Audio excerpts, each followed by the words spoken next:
Seguimos no Faladoiro hoxe na compañía de Néstor Rego, de María Seoane e de Caetano Díaz, falando agora na segunda parte da tertulia do pleno de investidura que se reanuda mañá no Parlamento galego, onde intervía Feijóo. Antes apuntábamos algunhas das cousas que dicía en relación con Nova Galicia e co sistema financeiro. Eu quería pedirvos unha valoración en xeral, non, dese discurso de investidura, no que falaba de que a solvencia de Galicia, non, esa mensaxe na que sempre insiste, non se ia permitir pasar da austeridade ao crecemento no 2015, falaba desa transición económica na que hai que traballar durante 2 anos, e dicía que non haberá axustes no 2013, ao contrario do que vai pasar noutras comunidades. Discurso, como era de agardar, moi criticado polos grupos da oposición. Na mesa, unha visión xeral do que foi. Comezo polo xornalista. Bueno, a mí, por unha vez, sen que sirva de precedente, non me desgustou o discurso de Feijóo, porque, digo por qué, porque me parece que fixo o discurso posible para o país posible.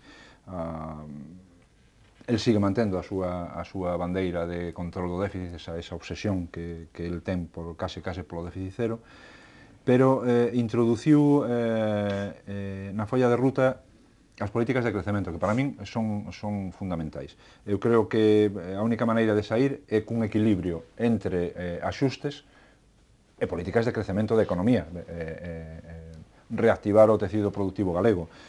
Iso a toda agora non se fixo en Galicia, todo o que se fixo en Galicia foron axustes, e de feito, un dos datos que a min máis me preocupan, case me convulsionan, é que de 2009, cando o presidente Feijóo gañou aquelas eleccións, a finais de 2012, os galegos vivimos peor.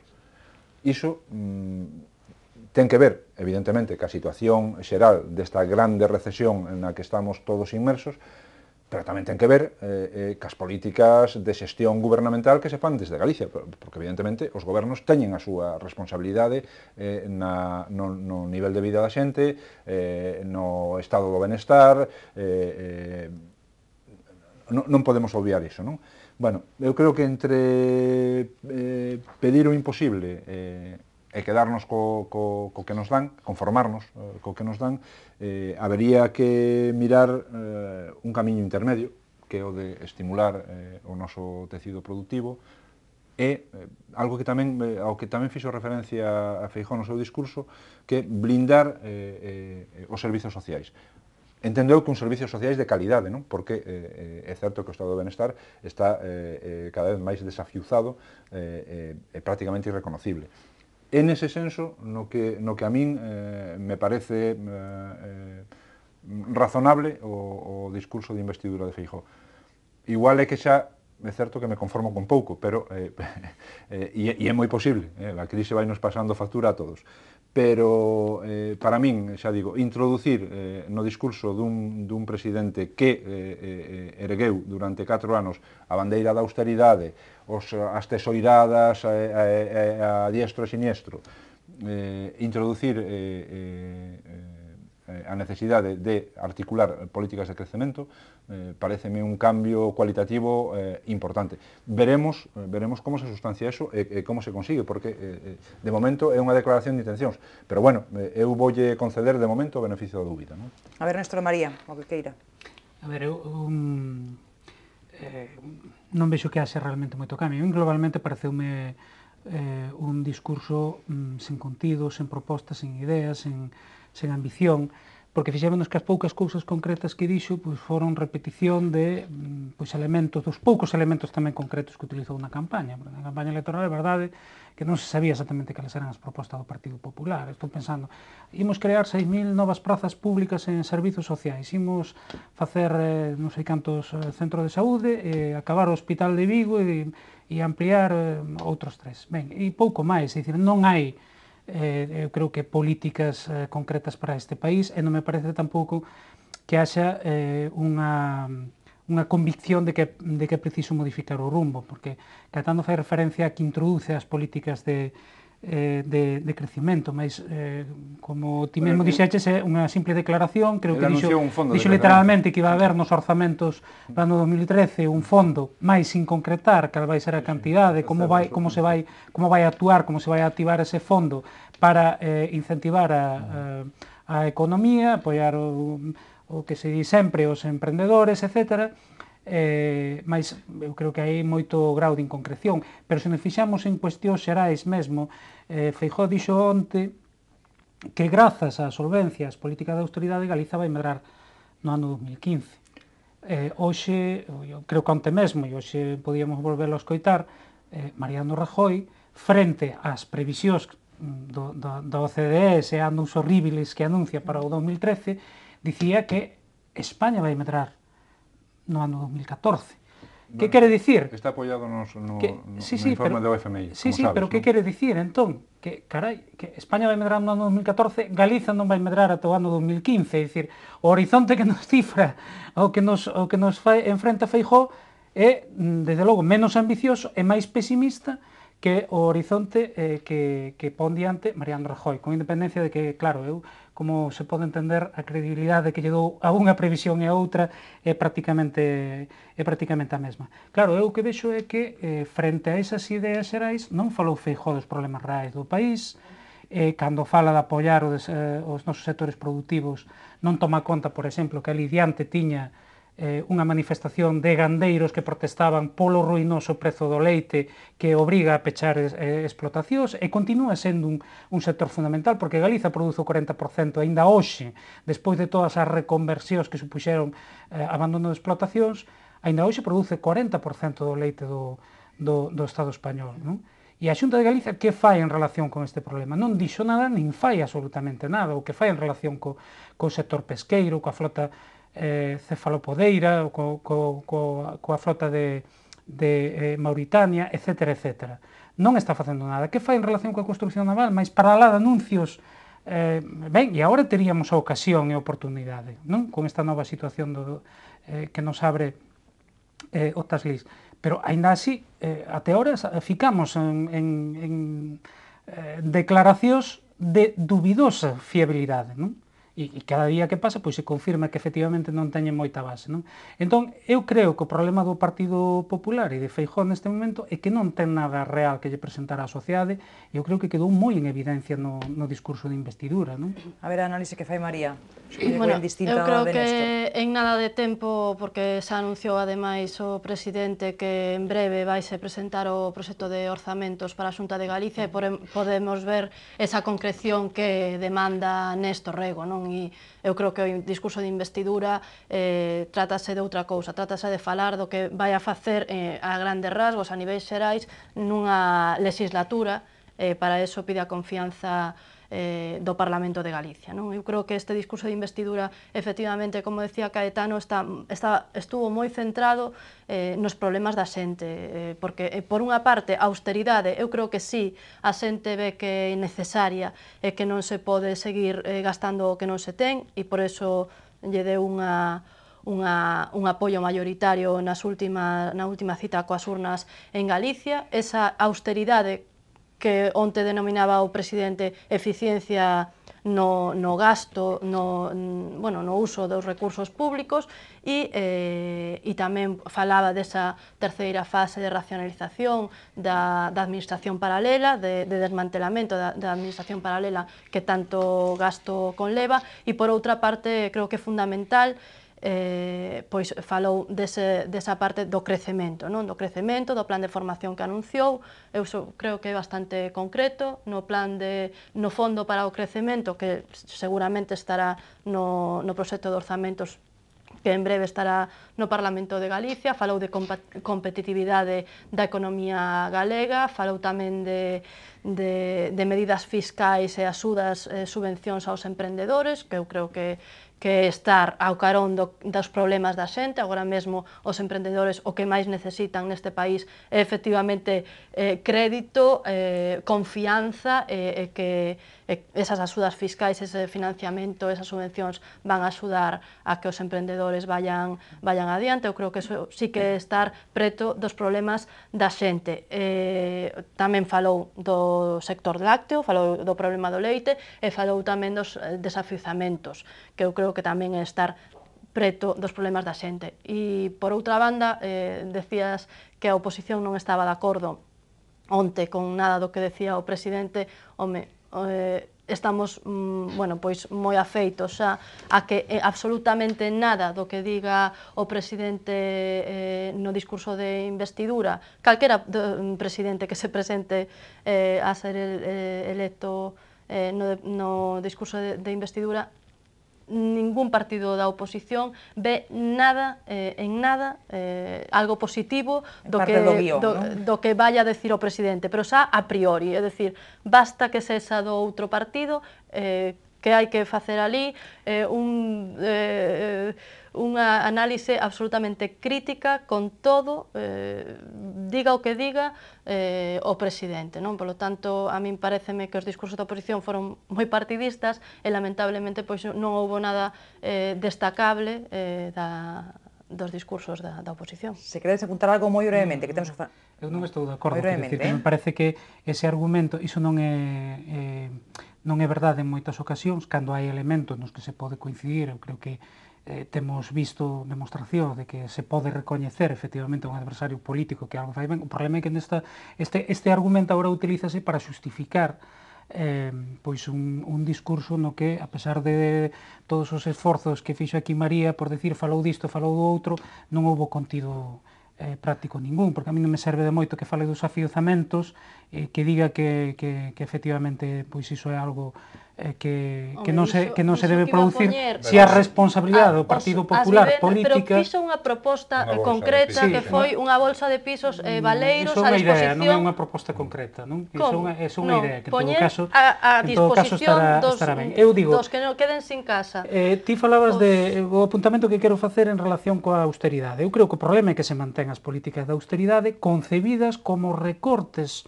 da atención e da prestación social e como elementos que están tendo efectos negativos na economía. Estou pensando, por exemplo, nas baixadas salariais.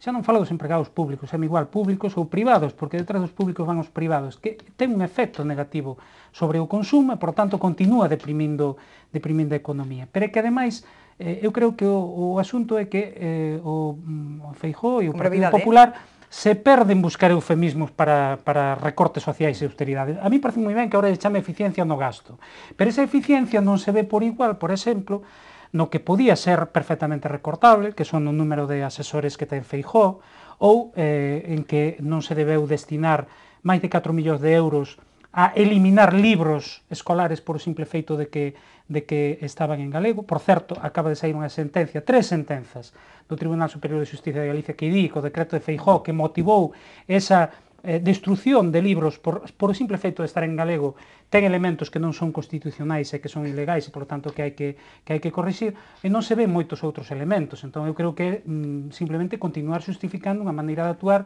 que é negativa para este país. A ver, introducen estas outras cuestións que non temos moito tempo de abondar nelas, pero, bueno, adiante María Caetano con algunha cousa que queira desengadir, nada. Néstor corrobora o que eu digo, que non hai nada de bo no discurso de calquera que se presenta a ser presidente da Xunta, se non é do teu partido. A ver, Caetano. A mí parece que cando a OCDE nos di que o 2013 imos sofrir outra caída do PIB dun 1,4%, o noso teito de paro vai chegar ao 27%, máis de 6 millóns de parados, en definitiva. Pouca marxe de manobra queda, non? Pero algún así, é dicir, eu sei que hai moito neoliberalismo galopante que nos di que só hai un camiño para sair da crise, e ese camiño son as tesoiradas, non? Recorte, recorte, recorte, non hai outra, déficit, déficit, déficit. Si hai outras, porque polo mundo adiante hai países que aplican outro tipo de políticas que están baseadas fundamentalmente en insertar e crear paquetes que aceleren o crecemento da economía. Ese equilibrio é o que Feijóo ten que intentar nestes 4 anos. Porque eu creo que pon ese matiz, xa digo, xa veremos como xestiona, non? Eu ata aí non chego. A min, de momento, interesa o matiz, porque eu son un firmísimo defensor destas cousas que predica Krugman, Stiglitz, todos estes neo-keynesianos, non? Eu creo que hai que crecer e que o sector público ten que ter un peso importante nas economías dos países. Pero por que creo eu que o matiz é importante é que é posible que Feijóo se anime a, polo menos, investigar ata onde pode chegar por aí. Porque Feijóo, que eu non coido que sexa un político parvo, xa fixo a súa lectura dos resultados das eleccións. Os resultados das eleccións en Galicia teñen a súa amiga, e entre ela está que o Partido Popular de Galicia, con 41 escanos, tivo 100 e pico mil votos menos. Iso ten unha lectura inicial básica, que a xente non lle gusta moito que lle sigan axustando e que lle sigan apretando o cinturón. E eu creo que eso sí o soubo, polo menos entender, Feijóo, e veremos agora como xestiona a desactivación dese malestar que está aí latente na sociedade galega. É o que eu penso. Pois tamén ten que facer lectura de resultados CIU, que perdeu 12 escanos nas eleccións do domingo. Falando de recortes, terán que recortar tamén no 2013 4.000 millóns de euros. 4.000 millóns de euros. Así que parece que non se presentan moi doadas esas conversas que quere iniciar CIU con Esquerra Republicana, non? Que non é partidaria de austeridade e de recortes. Hai tamén a vista posta no PSC, non? Ainda que tamén hai moitas diferenzas. Bueno, quería preguntarvos como vedes vos ese panorama que agora se abre, que escenario vedes máis probable ou está ainda todo por definir? E en todo caso, preguntarvos se credes que haberá consulta soberanista. Rapidamente, Eu creo que sí.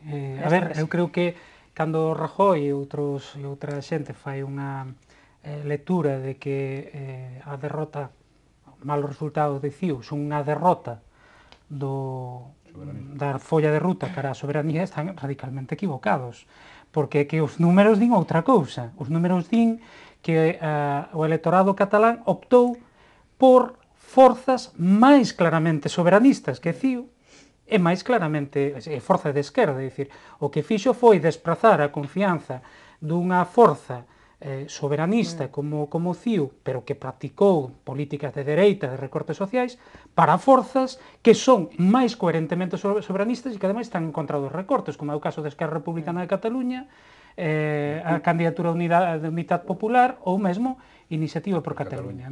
E os resultados, os números, simplemente para que se saiban, é dicir, a suma de CIU, de Esquerra Republicana e CUP dá 74. Antes a suma destas forzas catalás e nacionalistas daba 76. Ben, aí perderonse 2 diputados, mais aumentou 3 Iniciativa per Cataluña e Verds, Esquerra Unida Alternativa, que apoia tamén firmemente a convocatoria do referéndum pola soberanía e globalmente, por tanto, aumentou o número de parlamentarios cataláns que están a favor dese proceso soberanista. Estamos falando de 87 frente a 48, por tanto, hai unha amplísima maioría do Parlamento catalán a favor da soberanía. O sea, que a consulta sí ou sí cree... Eu creo que sí, que hai dúbidas, por exemplo, en Unión, hoxe Durán e Lleida... Xa se viran antes esas dúbidas. Xa se vían antes, efectivamente, xa se vían. Durán e Lleida xa dixera antes. De todas formas, eu creo que efectivamente hai unha forma de ver distinta dentro de Converxencia e Unión. As dúas forzas van por separado, Mas eu creo que vai por separado de todas elas. Creo que Mas tuvo un calentón o día da diada e dixo aquí vanme votar todos sin votar as contas exactamente de que o día da diada foi ali pois xente de Esquerra, xente de SI, xente da CUP, xente de Converxencia e Unión e xente que pasaba por ali. Por lo tanto, eu creo que claramente errou en convocar unhas eleccións intentando distraer a atención da cidadanía do que realmente lle preocupa, que é a falta de xestión, a ineficacia na xestión que se levou a cabo nestes últimos 2 anos por parte de Mas. Eu creo que Mas ten 2 opcións. Eu creo que o proxecto soberanista está no dique seco, creo que Mas pode ben fuxir hacia adiante, como leva feito estes últimos meses, fuxir hacia adiante e botarse o monte, ou ben reflexionar, replantear a cuestión, a solución.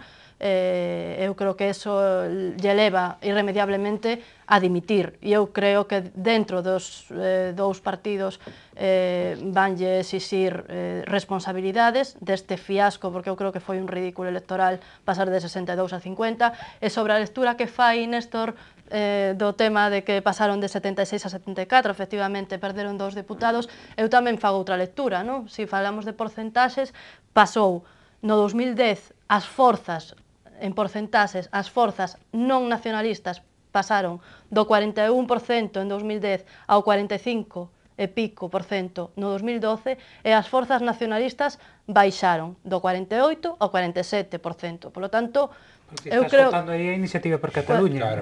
Claro. Iso, a ver, no contexto de Galiza hasta iso se podría contar, porque a posición de Esquerda Unida é así, pero Iniciativa per Cataluña é outra cousa. Eu non dubido que se poda computar co Partido Popular. Aparte apoia o proceso de referendo. Hai moitas lecturas, porque, entre outras cousas, tamén CiU non tería por qué, ou non podería, en circunstancias normais, pactar cunha forza de esquerra como Esquerra Republicana de Cataluña. Por lo tanto, hai moitas lecturas que facer, pero efectivamente eu creo que isto foi un fracaso estrepitoso do señor Mas, e eu personifico nel o fracaso, non vou a Converxencia e Unión, nin a Durán Illeida, que eu creo que foi o máis sensato dese grupo político, e personifico nel, e creo que ten esas dúas saídas, ou dimitir ou botarse o monte, non lle queda. Ben distinto, o que nos comentan María e Néstor. A ver ti. Mira, eu dou un titular que Cataluña votou soberanismo, e o titular non é meu, é do New York Times, que lle cadra bastante lonxe, pero non anda contaminado co día a día que nos cae a nos en riba.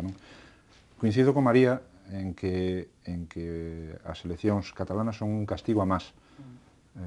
E eu creo que son un castigo a Mas, non polo soberanismo. Non concordo niso, non? Claro, pois concordamos os tres. Pero non polo soberanismo, claro. A miña opinión. No, claro.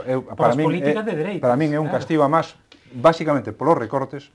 Non sei ata que punto, eu creo que non... Non polos recortes, pola mala xestión económica, porque levou... Polos recortes puros e duros, porque é un señor que está arrasando con todo, empezando pola sanidade catalana, que veña, baixe Deus noso señor e vexe o que está pasando ali. Pero non polo soberanismo. Pero con todo, insisto, para min é un castigo clarísimo a Mas, xestionou moi mal todo o proceso, incluso o de convocatoria electoral, pero con todo, CiU segue sendo a forza máis votada, tan máis votada que dobra con moita holgura a segunda forza do Parlamento catalán, que neste caso é Esquerra Republicana de Cataluña. Que futuro lle espera de gobernabilidade de Cataluña? En principio complicado, pero se o soberanismo non vai quedar estancado, terá que ser por un acordo CiU-Esquerra. Senón, é certo, eu creo que pode quedar de alguma maneira estancado. Por que ese proceso non se pecha xa? Porque eu creo que as dúas forzas quererían pechalo. Precisamente porque detrás de todos os recortes que fixo veñen outros 4.000 millóns, como nos apuntaba a nosa moderadora, outros 4.000 millóns que ten que recortar o próximo goberno catalán. Nese escenario, con quen pactaría mellor o señor Mas?